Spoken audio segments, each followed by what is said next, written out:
Од 142 ветувања кои владата ги дала на почетокот на мандатот во 2024 година, за 2 години целосно исполнила само 18 од 100 од ветувањата, покажала најновата анализа на Finance Think за тоа колку владата ги исполнила своите ветувања. Најмногу ветувања биле реализирани во делот на образованието, а воопшто никаква реализација немало во делот на родовата еднаквост. Во делот на социоекономските ветувања оддадени 44 ветувања, исполнети се само 5. Во насока на исполнување се 11, а не исполнети се 21. Во делот на образованието, од вкупно 38 ветувања, исполнети се 12, во насока на исполнување се 22 и 2 ветувања не се исполнети. Кај здравството од 31 дадено ветување, исполнети се само 4.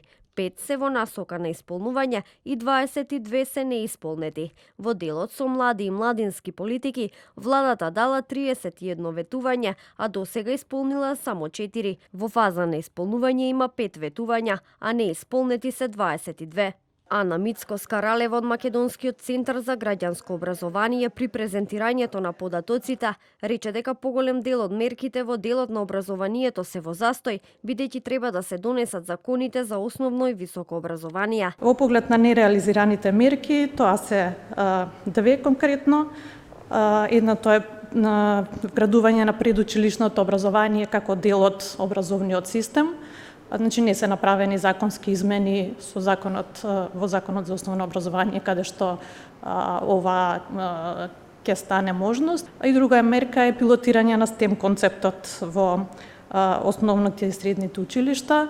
Во делот на здравството, доктор Кирил Солески од Македонското лекарско друштво рече дека доколку сакаме реформи во примарното здравство, најпрво треба да се почне со реформи во целиот здравствен систем. Не се забележани видливи резултати во неколку области, како што е процесот на дигитализација на здравствените услуги, понатаму пристапот до специјалистичките здравствени услуги, намалување на листата на чекање. Благица Петревска од Finance Think рече дека владата треба да ги ревидира дадените ветувања и да даде транспарентен одговор дали и колку може да ги реализира.